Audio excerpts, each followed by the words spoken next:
Greetings, my fellow freedom lovers and sovereign thinkers. Thank you for tuning to LL3 Podcast. My name is Craig, transmitting from the beautiful realms of planet Earth. Today's date is Saturday, August 1st, 2026 is episode 1976, to be exact, right? Yes, alright. Deja vu. Technocrats call for dictatorship and technocracy in 1932. Before I proceed, you can find me on multiple social media sites and podcast channels. Just type in Looky Luck number 3, Looky Luck Roman number 3, 3 eyes with Look Luck Roman number 3 podcast. In addition, if you have any questions, comments, recommendations, all that good stuff, whatever you do, please use decorum. Hit me via email to ll3.podcast@proton.me if you're not doing it, go to PayPal.me or cash.app/Looky Luck number 3. Today, 80 years ago, they had the Battle of Athens, Tennessee, with the GIs versus the mayor and sheriff. I think McAllen County it's called. No, I think it's McAllen County. I'm not so sure. But, yeah, Athens, Tennessee. Pretty ugly, you can say, the results. Because I did a couple shows on it. Still reading about it, but you can look up a good documentary channel.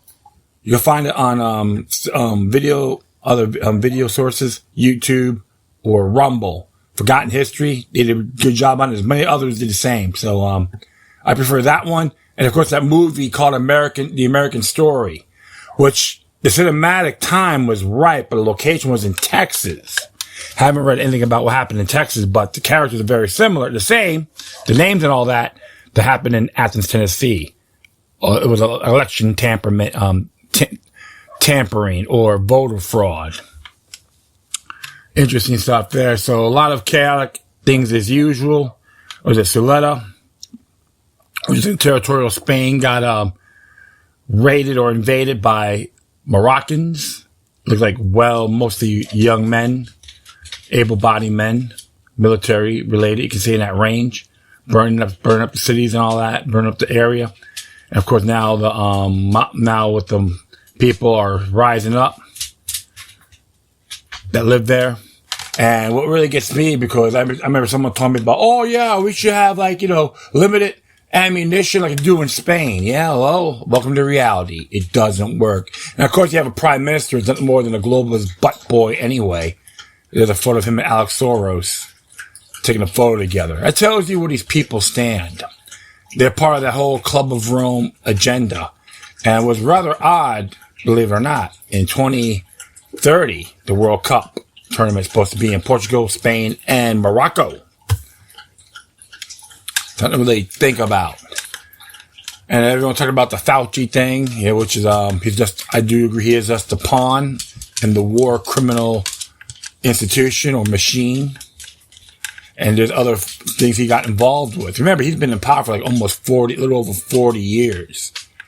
Some people consider him the J. Edgar Hoover for public health, and that includes the AIDS vaccines, which he actually pushed for, and many people died from the AIDS vaccine, had AIDS. Okay, so and some folks out there, social media land, still want to think he's a great man. Yep.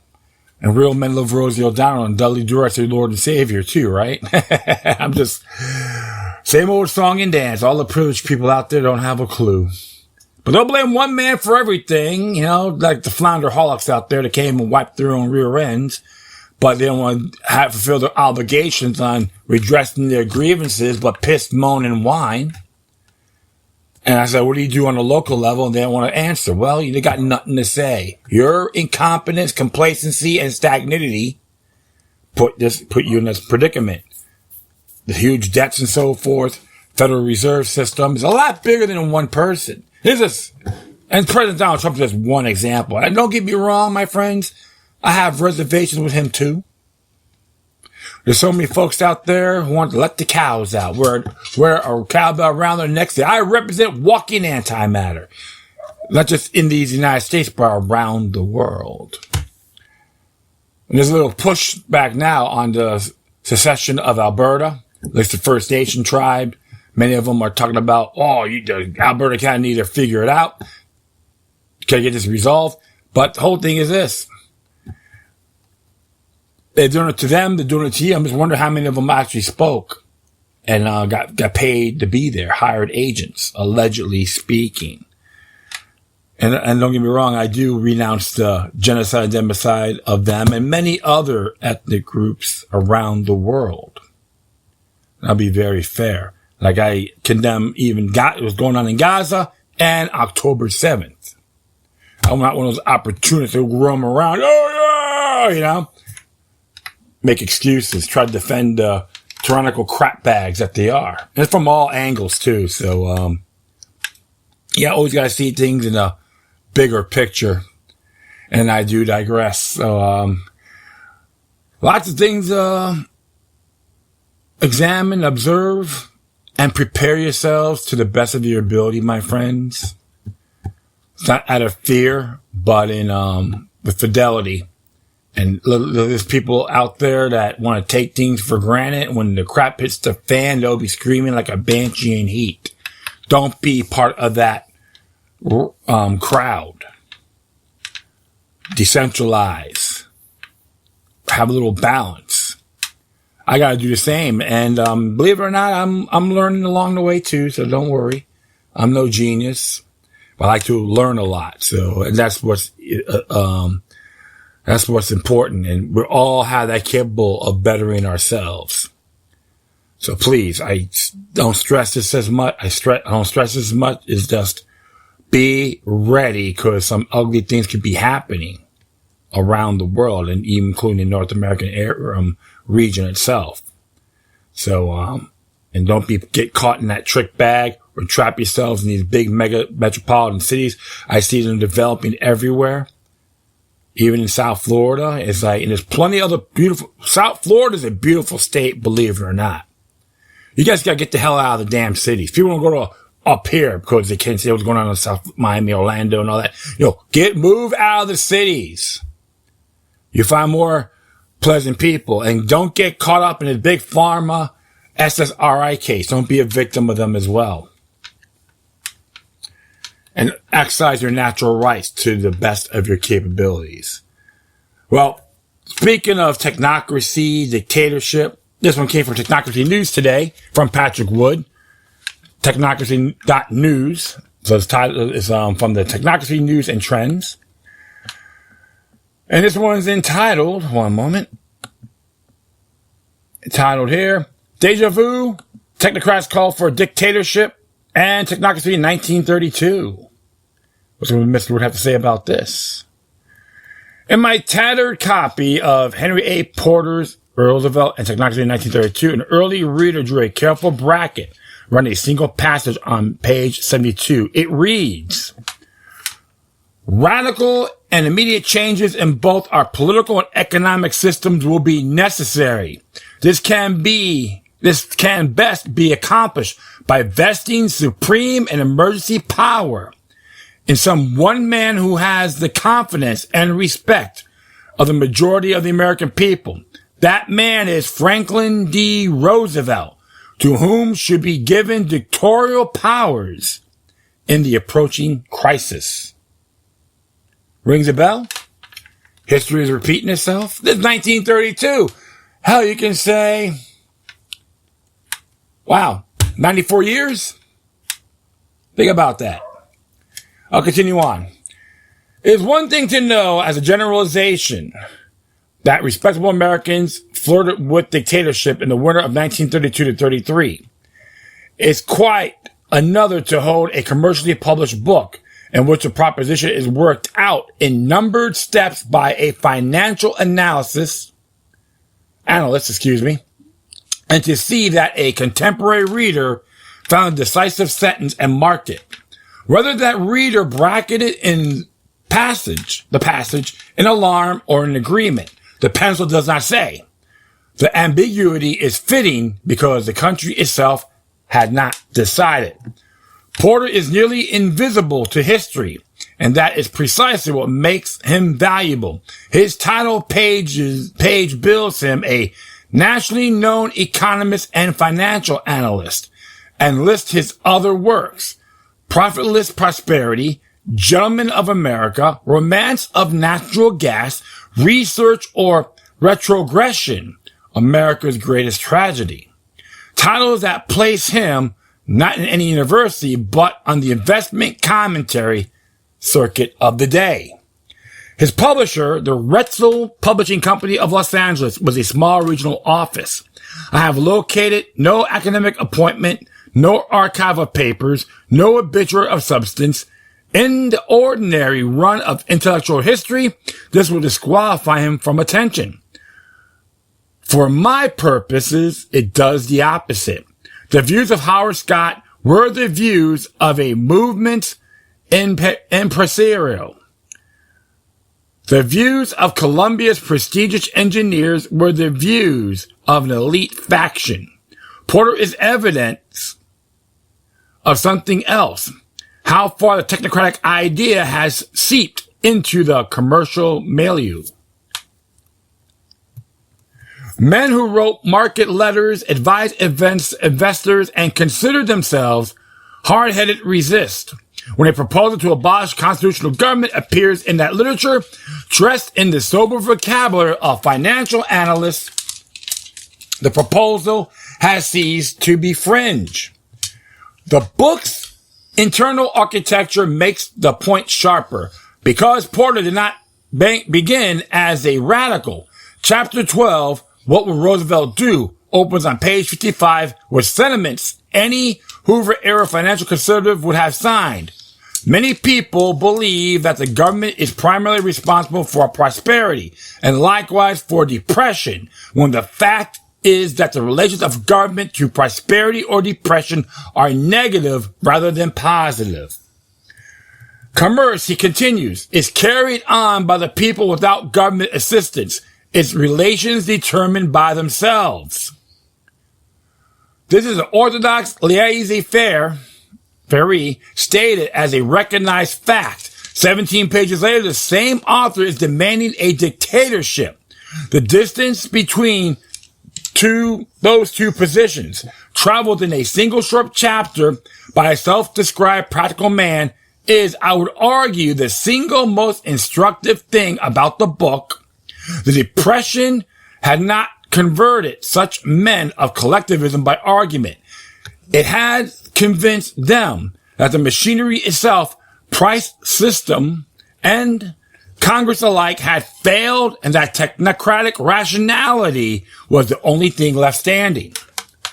Porter's method of getting from the one position to the other was prophecy. In a chapter grimly titled Postponing the Inevitable, he set out a numbered forecast of the collapse he believed the interregnum, winter would bring. Disillusion of the Reconstruction Finance Corporation, he wrote, may be expected to bring about the complete collapse of the stock market, followed by, among other items, suspension of stock exchanges, 8, government ownership of railroads and public utilities in an effort to maintain the solvency of our savings banks and insurance companies, 9, a dole for the unemployed. And then the sequence arrives at its destination, a national awakening which overnight may well be expected to herald the news to every corner of the nation of the inauguration of the New Deal by 10 Franklin D. Roosevelt, dictator. Lest anyone mistake the dictatorship for the goal rather than the instrument, Porter closes the chapter. Drastic as these changes from the present order of things may be, they will serve their purpose, if only to pave the way for the economic revolution and technocracy. Notice the small typographic fossil embedded there. New Deal sits in lowercase inside quotation marks. When Porter wrote, the phrase was still a fresh coinage from Roosevelt's Chicago acceptance speech of July 1932. Excuse me. not yet the proper name of an era. The book belongs unmistakably to the narrow window between the election and the inauguration, when everything about the incoming administration was still projection. The page 72 passage, the old reader bracketed, completes the argument. Assuredly, technocracy will come, Porter writes. It is plain that its coming will be delayed by political maneuvering and financial chicanery.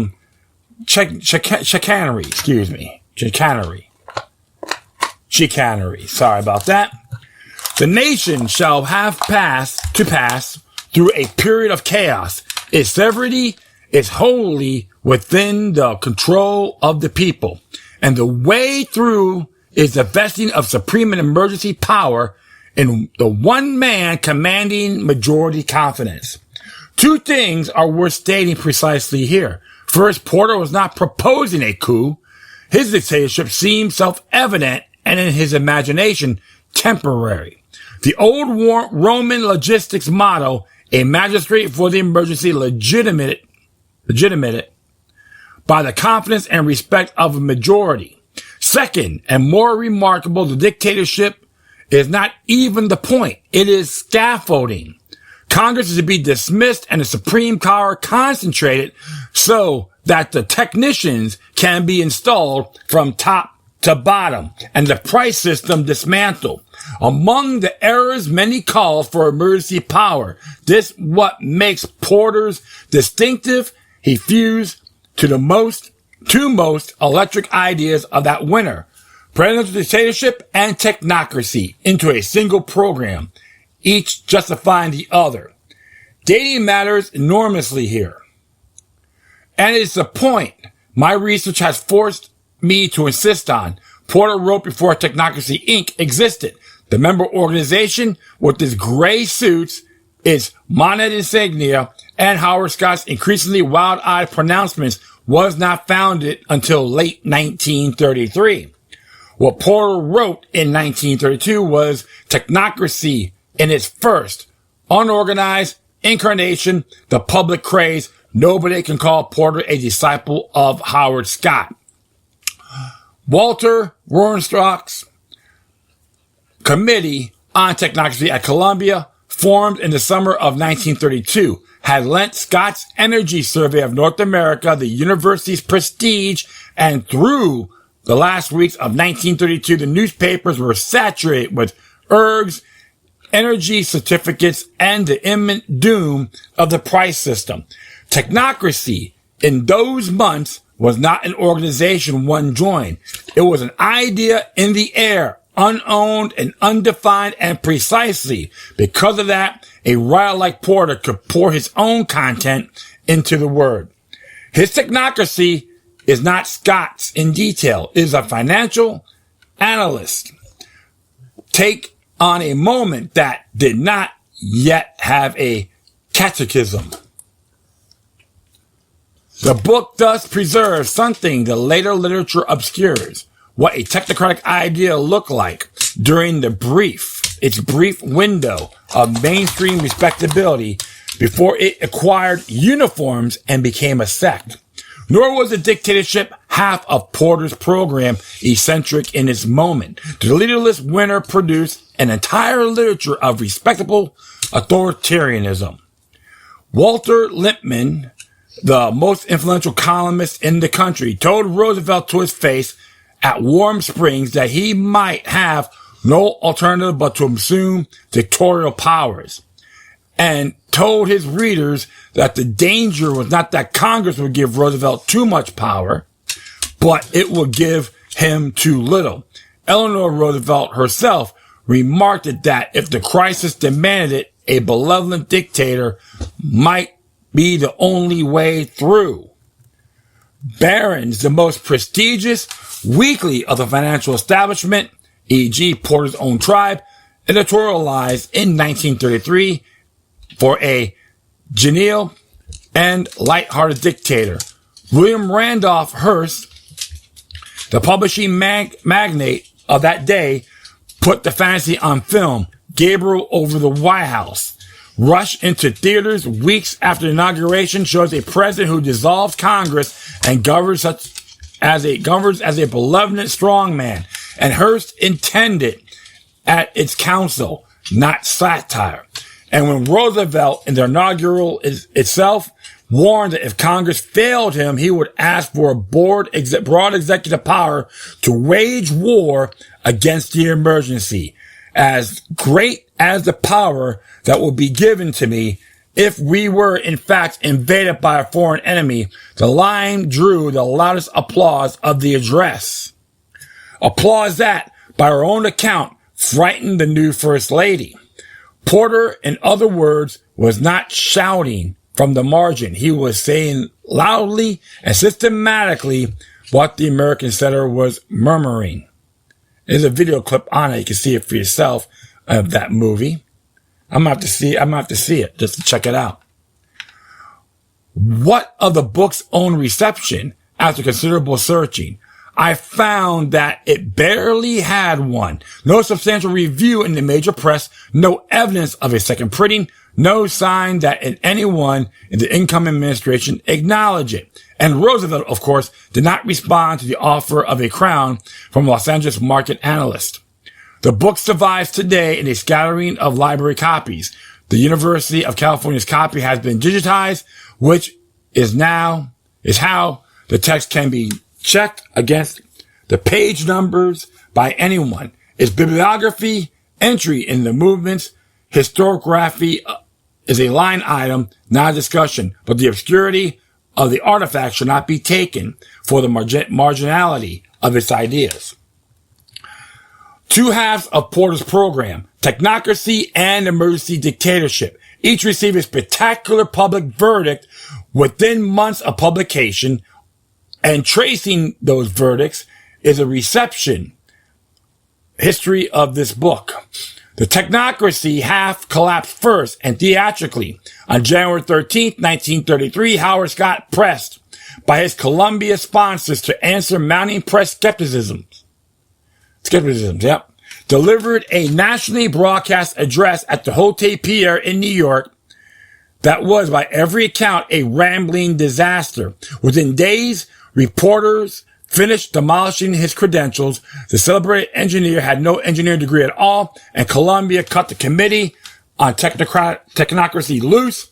By spring, Technocracy was a vaudeville punchline. The movement splintered.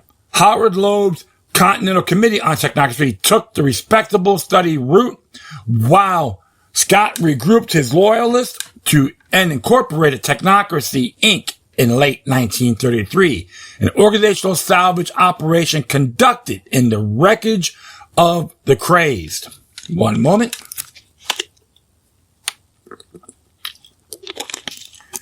The consequence of Porter's book was brutal. Within 90 days of the inauguration, it had become a fossil.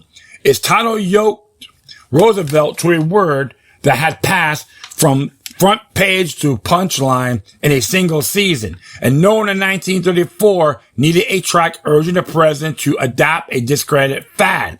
But fossils are what stratigraphy is made of, precisely because Porter wrote before the collapse and before the incorporation. His book records the high watermark, the moment when a financial analyst could believe in print that Technocracy was simply coming. Assuredly, and that the only question was how much chaos would precede it. The dictatorship half received its verdict in March 1933, and the verdict was subtler. Roosevelt took the emergency powers and declined the dictatorship. The sequence is worth setting against Porter's numbered prophecy because the analyst's scorecard is better than one might expect. The banking system did collapse. The New York Stock Exchange did suspend trading, closing with the banks in the first week of March. Porter's item number 7, briefly literal. The federal government did assume responsibility for relief within weeks. Item 9, in the form of federal emergency relief, and it did go into the utility business on a scale unimaginable in 1932. Item 8, partially in the Tennessee Valley. The Emergency Banking Act was passed, famously in ours by congressmen who, in some cases, never saw the text they approved. Government by acclamation, if ever the Republic practiced it. Whatever arrived was item 10. It's like the Patriot Act. Passed it without reading the damn thing. Nothing new under the sun, right, folks? The extraordinary powers of the 100 days flowed through Congress, not around it. They were statutory, revocable, and litigated. And when the Supreme Court struck down the National Industrial Recovery Act of 1935, the revocability was demonstrated in the most public way possible.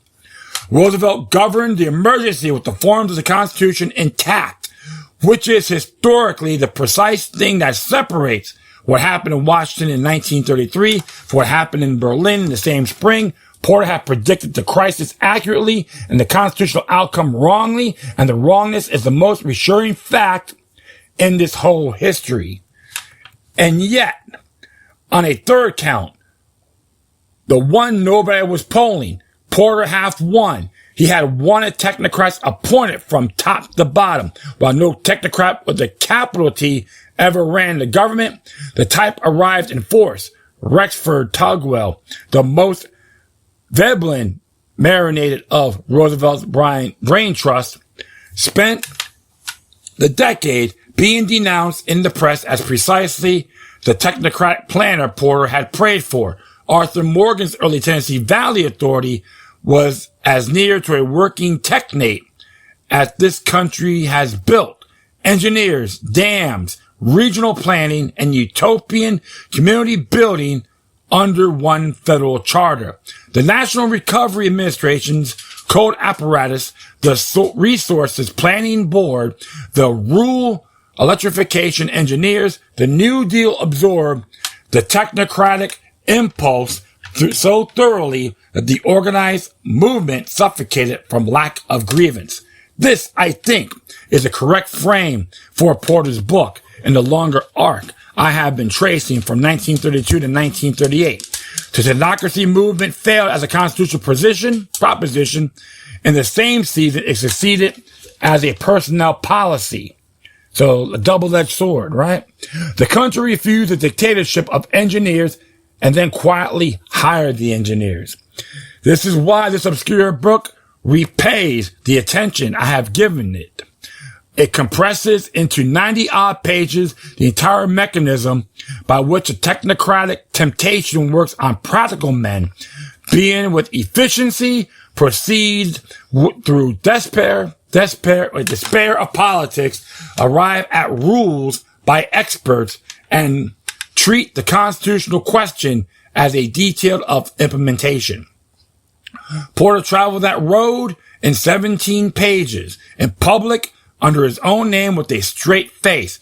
He was the sober business district version of an idea that was simultaneously being preached in a gray flannel by Howard Scott. The road did not close in 1933. It reopens in politer dress. In every era that loses confidence in its deliberate institutions and finds its engineers still standing, readers may supply their own examples from the present century. Somewhere in 1933, a reader worked through his book, reached page 72, and set a pencil bracket around the sentence offering Franklin D. Roosevelt a dictatorship. The bracket is still there. The question is marked whether a frightened democracy can borrow the competence of its technicians without surrendering the government to them is still open, and it is the question my research over the years keeps returning to. And there's a good amount of references on this article. You can read it for yourselves. And we're seeing it right now under the Trump administration. And it's been happening too, along with its predecessors, step by step. So you can't go after one person completely or one administration. It goes further down that rabbit hole. We always got to look at these things more thoroughly. So if you got to blame one man for everything that's going on right now, you're not paying attention. I don't care what side of the coin you are or what faction you kiss the feet of. You can even look at what's going on when they try to use, extreme Islam, supposedly, try to conquest the world. And don't be surprised the technocrats are funding their mosque that's being built right in front of our eyes. Statism is the most dangerous religion. The technocrats benefit from that. Everyone's being played, but that's what they like, divide and conquer. That's just one example, by the way. So you always got to look at these things a lot broader than it is. And I'm not too shocked with the whole FDR administration because, and Franklin Roosevelt, he was pro-big government. Remember that the big New Deal, right? And AOC wants to do the Green New Deal. Same crap, different package. Centralized power. So always think how they speak. And do your homework. Read between the lines. Is why I never trust these people. The government as a whole and the technocrats along all these other status wannabe masters. This is why I'm at the very beginning of my rant. Learn to decentralize yourselves to the best of your abilities. And that includes yours truly. I can admit that. Never too old to learn. And you can teach your children, your neighbors, and beyond. That's how I see things. Be vigilant, my friends, regardless where you're at. All right. That will be it. I'd like to thank everyone for listening. Plus, feel free to download and share us right your social media networks. If you have any questions, comments, recommendations, all that good stuff, whatever you do, please use the corn. You can hit me via email to ll3.podcast@proton.me. I will leave the link on this article on this page. If you want to donate, go to PayPal or cash.app/local3. And if you want to support Technocracy News, be a member, donate, buy their books, Slim Jims, all that. That'd be great. That'd be beautiful. Patrick would recommend it, and I do endorse it. Once again, thank you for your time. Plus, always remember that demoniac resistance is healthy for the soul and can liberate humanity. Until next time, take care of yourselves. Keep on spreading love, and may your guardian spirits be with you.